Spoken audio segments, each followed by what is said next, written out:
Are you agonizing over the thousands of fonts to choose from for your book?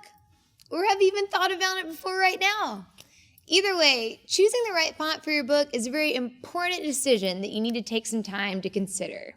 And hopefully not get overwhelmed when you realize there are over 300,000 fonts to choose from. And that's not even considering font families, which is actually a thing. But do not worry, this week on Lulu University, we're going to go over why and how to pick the perfect font for your book.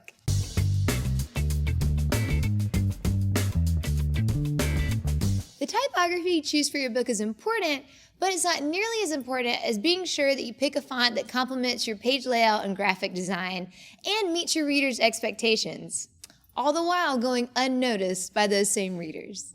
This may sound like a contradiction, but remember, if you choose your fonts well, no one will notice. If you choose your fonts poorly, everyone will notice.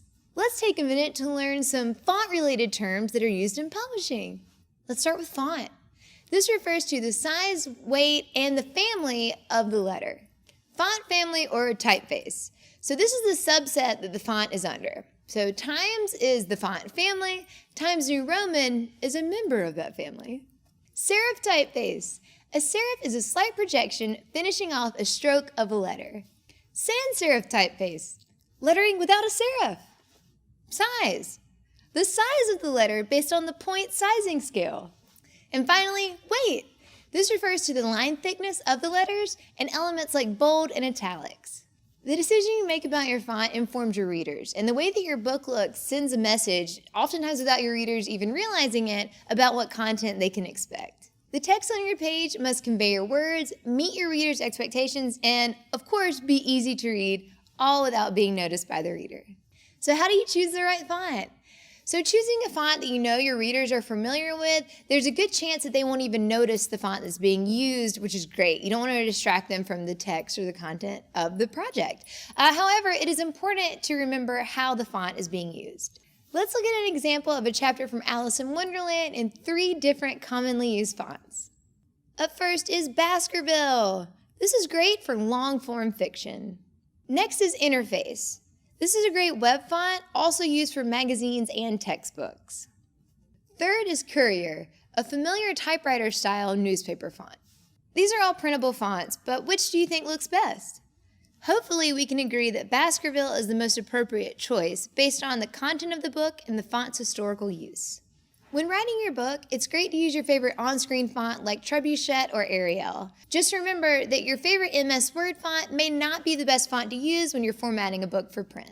All right, here are our top choices for fiction and nonfiction fonts. Up first is Century.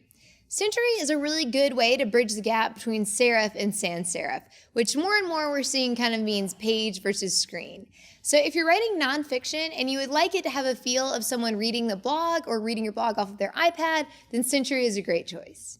Up next is Baskerville. Baskerville is a serif font that was developed in the 1750s and has been used ubiquitously ever since.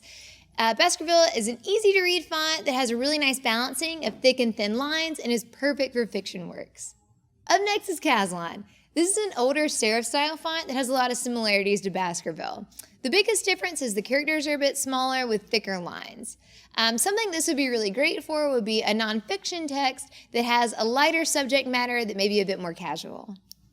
Last but not least is Garamond. So Garamond is also great for fiction. It has a lot of the similar thickness and thin balancing that Baskerville has, but it has a little bit more of an industrial feel and more condensed letters.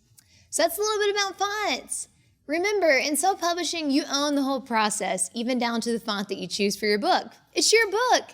And at Lulu, we welcome whatever font makes you happy. So if you really want to use that 18-point Comic Sans, you can.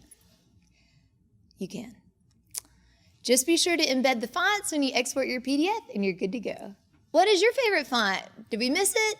Let us know in the comments below. Hit subscribe, hit like, and we'll see you next time.